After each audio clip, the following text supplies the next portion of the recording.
La soledad es un delicado viaje al interior de nuestros sentimientos, una aventura desbordante de imaginación en la que confluyen el deseo, la gratitud, la justicia y los sueños.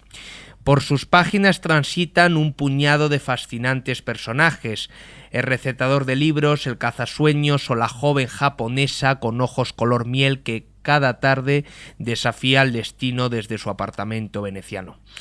Esta conmovedora novela nos lleva de París a Buenos Aires, de Venecia a Indochina, haciéndonos cómplices del itinerario vital de sus protagonistas, perdedores solitarios en apariencia que, en realidad, consiguen sin apenas ser conscientes de ello, llegar a lo más alto y hermoso a lo que puede aspirar el ser humano, hacer felices a los demás.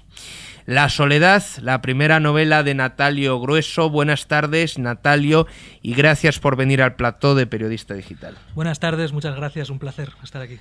Dices al final del libro: lo único que hay autobiográfico en el libro que acabas de leer es la primera frase, que es la siguiente: nadie sabe tanto de soledad como yo. Ese es el comienzo. Básicamente lo que se trataba de decir en ese epílogo, que no deja de ser una confesión casi impúdica, ¿no? Lo que se trataba de demostrar es que el resto de personajes que transitan por las páginas de la novela son absolutamente ficticios. Es decir, que no responden a ninguna persona concreta a la que el autor haya podido conocer. Y me parecía un juego sutil y una forma bonita y elegante de cerrar la novela, de cerrar el círculo. Es una primera frase además magnífica, o sea, se te graba a fuego completamente, o sea, es una frase que te incita a seguir leyendo. Y luego es una novela muy imaginativa, llena de fábulas, es una novela completamente mágica en ese sentido. Se puede leer como una novela o como un libro de cuentos, ahora lo diremos también, porque tiene una estructura bastante peculiar, ¿no? Sí, tiene una carpintería interna diferente a lo que es habitual, no es la típica novela con planteamiento, nudo y desenlace, sino que yo diría que es como un árbol con un gran tronco del que van saliendo una serie de ramas, y en cada una de ellas hay personajes que se entremezclan los unos con los otros. Entonces cada capítulo tiene sentido en sí mismo, pero si uno lee la novela del comienzo al final, pues va a descubrir matices que de otra manera se perderán. Efectivamente, matices que descubre uno cuando va leyendo la historia, y a lo mejor son matices que arrojan luz a la historia que acaba de leer, ¿no? Claro, todas las historias están entrelazadas. Claro. Todas las historias están entrelazadas y uno va descubriendo las historias a medida que avanza en el libro. Es decir, que digamos que es una novela que permite dos lecturas en paralelo, ¿no? Una de cada uno de los capítulos y otra muy diferente si se lee de principio a fin. Y tiene una estructura, casi podríamos decir, circular, ¿no? Sí, absolutamente, es una estructura circular. Comienza y acaba en la misma ciudad y con los mismos protagonistas, con los mismos personajes, y entre medias se cuenta una serie de peripecias que les ocurren al resto de protagonistas, pero al final la historia que, digamos, hilvana todas las demás es la historia de este aventurero Bruno Labastide y de la joven japonesa. La novela tiene una faja con dos elogios, uno de ellos es de Mario Vargas Llosa. Me figuro que esto también es una responsabilidad grande, ¿no? Porque el lector coge la novela, oye, a ver, que esta novela la pone muy bien Vargas, a ver qué me voy a encontrar aquí, ¿no? Sí, hombre, yo creo que esa frase de Vargas Llosa, como otra que la acompaña de Paulo Coelho, lo que demuestran es que, en contra de lo que a veces se dice, que el mundo de la literatura es un mundo de envidias y un mundo complicado, yo creo que personas como ellos, que son auténticos maestros, que ya están de vuelta absolutamente de todo, demuestran su generosidad. Y yo, por supuesto, no tengo palabras para agradecerles la generosidad que han tenido con esta novela. De estas historias que aparecen aquí, ¿cuál es tu favorita? Si es que tienes alguna. Es muy complicado. Luego te digo yo si quieres la mía, ¿eh? Empieza tú, venga. ¿Cuál es la tuya? Bueno, la verdad es que me cuesta elegir porque son muchas las que me han gustado, pero una, por ejemplo, que me ha gustado muchísimo, no sé, quizás porque no enlaza con su propia biografía, es la del periodista deportivo radiofónico que retransmite un partido como le da la gana para no desilusionar a su abuelo y a unos cuantos ancianitos que están junto con su abuelo escuchando el partido, ¿no?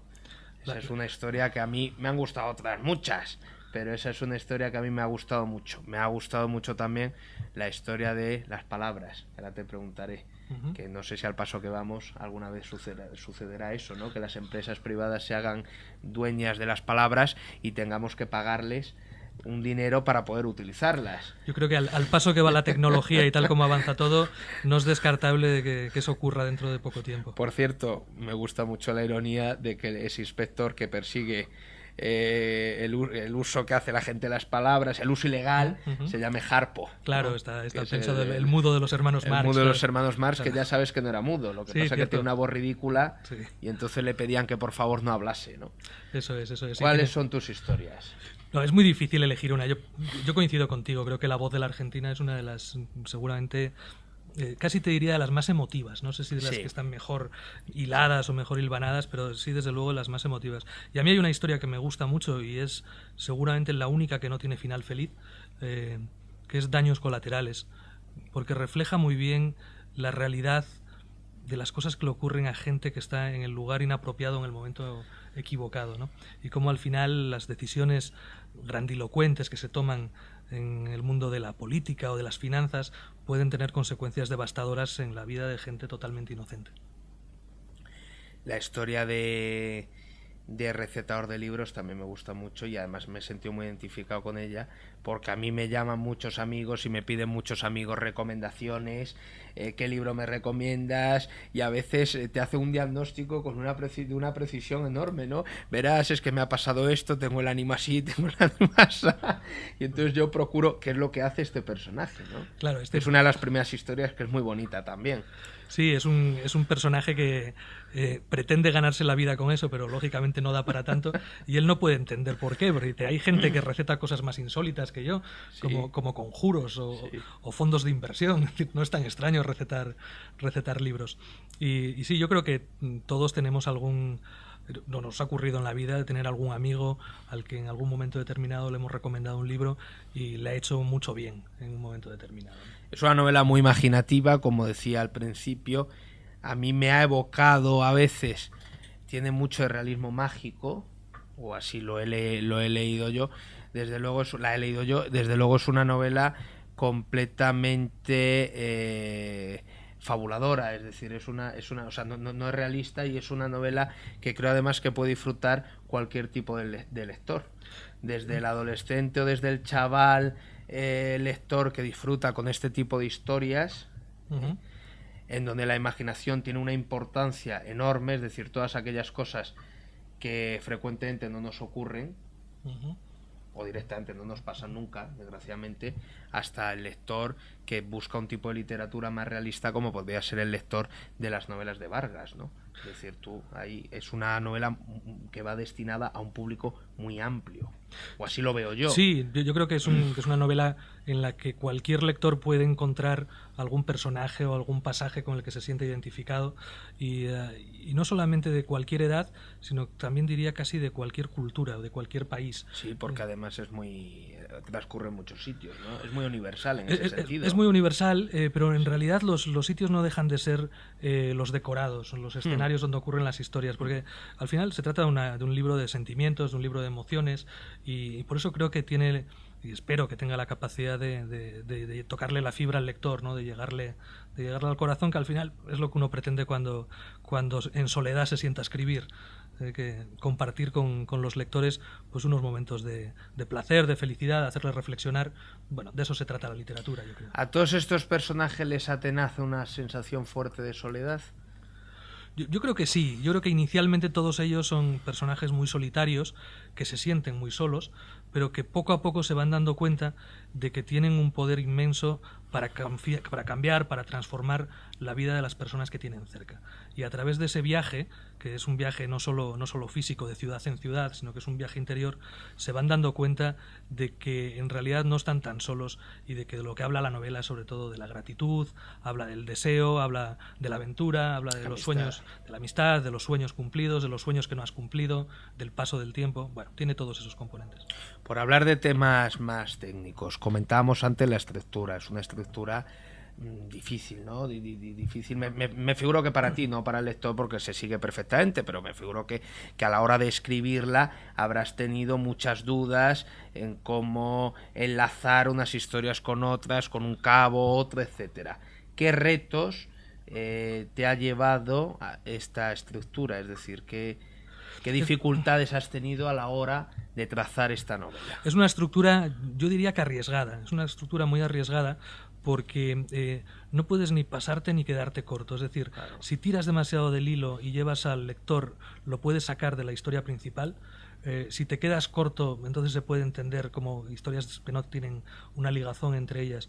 Entonces es una estructura arriesgada. Pero yo quería hacer algo diferente, quería hacer algo original, algo que fuera muy agradable, que fuera muy fácil de seguir y de alguna manera que el lector participara en un viaje que le lleva a través de las páginas y que espero consiga mantenerle pegado al libro y tratando de leer la siguiente página y conocer la siguiente historia. Pero ha sido muy dificultoso para ti, es decir, ¿hay mucho trabajo detrás? Hay mucho trabajo. ¿O ha habido mucho de lo que fuera surgiendo? No, hay mucho trabajo detrás, hay claro, mucha planificación, ya mucho me figuro. trabajo detrás. Pero quizás lo más complicado ha sido buscar la esencia de la duración de cada una de las historias. Es decir, el manuscrito original es fácilmente el doble o incluso el triple de lo que está publicado. Y a partir de ahí lo que había que hacer era podar todo aquello que sobraba. Y eso es complicado, eso es muy difícil de buscar el punto exacto en el que cada frase contenga las palabras que tiene que contener, ni una más, pero tampoco ni una menos, ¿no? Eso es muy difícil y ahí es donde es importante siempre una lectura externa, ¿no? Y también la figura del editor, que ahora estamos siempre criticándola, diciendo poco más o menos que no es necesaria, etcétera, pero es muy importante que haya alguien externo, ajeno a ti, que sea capaz de decirte, pues mira, sí, esta página está muy bien escrita, etcétera, pero no aporta nada a la historia, claro, lastra el ritmo de la narración, ¿no? Que es como en el cine el montador. Exactamente, sí. Por eso es un error que el director monte sus propias películas, porque él sabe lo que ha tenido que sudar para conseguir cada plano. Ahí tiene que haber un señor que sepa y ajeno, que le diga, sí, este plano es muy bonito, bajo la lluvia, no sé qué, pero este plano no aporta nada a la historia. Claro, yo creo que uno de los secretos de un buen escritor es ser capaz de tomar distancia con las páginas que escribe. Claro. Y en ese sentido creo que es importante que los manuscritos o lo que uno escriba lo dejes guardado en un cajón durante unos cuantos días y vuelvas a leerlo tiempo después. Y si te sigue convenciendo, pues ha pasado la primera criba de calidad que es la tuya. Y después que lo lea alguien con criterio y que vaya aportando también su punto de vista. Stephen King tiene un libro estupendo, a mí es uno de sus libros que más me gustan, se llama Mientras escribo. Uh-huh. Y dice precisamente eso, dice, el primer borrador hay que hacerlo con las puertas y ventanas cerradas, dice, ya el segundo abre las puertas, abre las ventanas, deja que entre el aire de la calle y eso te va a dar más perspectiva y más visión a la hora de corregirlo, claro. ¿no? Y después también saber lo que quieres contar desde el principio. Yo, por ejemplo, nunca he entendido esa frase del miedo, del pánico del escritor ante el folio en blanco. Si no tienes nada que contar, no te pongas delante de un folio en blanco. Efectivamente. Entonces tienes que tener en la cabeza muy claro qué es lo que quieres contar y cómo lo quieres contar. Y si eso lo tienes bien armado, después el proceso de escritura es rápido. El punto de partida, lo que a ti te empuja, ¿cuál es la primera chispa que a ti te empuja a escribir la novela? ¿Qué es lo primero de esta novela que te vino a la cabeza? Yo quería hacer desde hace mucho tiempo, quería contar una historia de un héroe diferente, es decir, un personaje al que el lector pudiera admirar, que decide tomar las riendas de su propia vida. Tiene una vida a la que está destinado, tiene un destino, y de ahí él decide dejarlo todo para emprender su propio camino y ser él el responsable de lo que le ocurre. Ese es el punto de partida y así nace el personaje de Bruno Labastide. Todo lo demás empieza a crecer alrededor, y empieza a crecer de modo desordenado, como crecen al principio las ideas, y bueno, pues hasta que por fin todo macera, ¿no? Todo acaba de madurar y de encajar, ¿no? Es como un puzzle en el que por fin todas las piezas terminan encajando. ¿Qué escritores te gustan? ¿Qué escritores sigues habitualmente? Narradores, ¿eh? Hombre, yo empecé, mi amor por los libros y por la literatura desde muy niño empezó con Julio Verne, como nos ha ocurrido a muchos, me imagino. En esas traducciones de Miguel Salaver. Claro, no, yo recuerdo, no, el primer libro del que tengo conciencia de haber leído es Miguel Strogoff, pero una edición para niños, con dibujos incluso. A mí me fascinaba Sí. aquel mundo, y por ahí viene todo. Y después, pues claro, los grandes. Yo creo que nadie ha escrito como ha escrito García Márquez o como escribe Vargas Llosa. Y después de los escritores anglosajones, me gusta mucho Norman Mailer, me gusta mucho su manera de narrar, me gusta mucho Stefan Zweig, me gusta mucho Jack London, ese tipo de literatura. Qué novela más estupenda, Los desnudos y los muertos, ¿eh?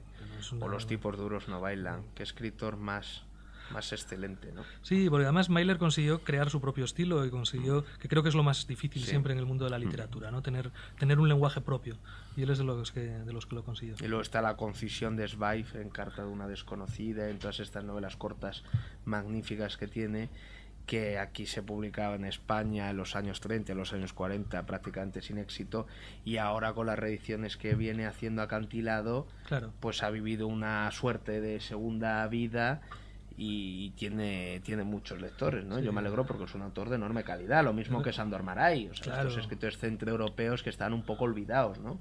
Sí, y que son autores que hemos recuperado ciertamente por el trabajo de algunas editoriales maravilloso, muy reciente. Pero claro, uno lee Reencuentro o de Zweig, lee incluso la Travesía de Magallanes. Es muy difícil novelar como lo hace Zweig. Esas biografías que tiene sobre María Antonieta y sobre eso son magníficas. Hay un gusto en la novela también por la palabra, por el lenguaje. Hay una escritura en ocasiones bastante poética.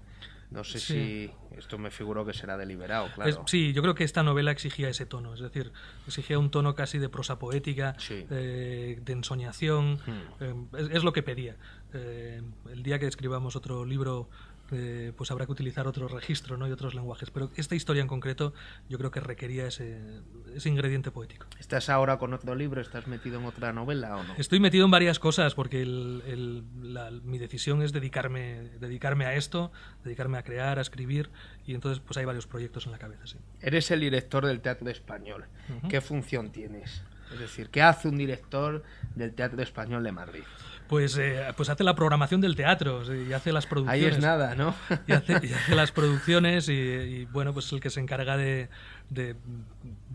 recibir ideas de obras de teatro o de proponerles a los creadores, a los actores y a los directores obras que se pueden hacer. Un mundo fascinante, el mundo del teatro. Ahora me comentabas antes que en cartelera acabas de estrenar La Venus de las Pieles. Hemos estrenado La Venus de las Pieles. En la sala principal del Español tenemos El Misántropo de Molière, en una versión que ha hecho Miguel del Arco. En la sala pequeña tenemos un monólogo maravilloso de Alessandro Barico, Novecento, interpretado por Miguel Reyán. A lo mejor es una adaptación de su propia novela, ¿o no? Sí, es una adaptación que se ha hecho y es magnífica. Y Reyán está, bueno, pues como, un actorazo, como el grandísimo actor que es, claro. Pues muchísimas gracias, Natalio. Pues ha sido un placer. La soledad de Natalio Grueso, publicada en Planeta, una novela muy hermosa, imaginativa, llena de sensibilidad, muy bien escrita. No se la pierdan. Gracias. Muchas gracias.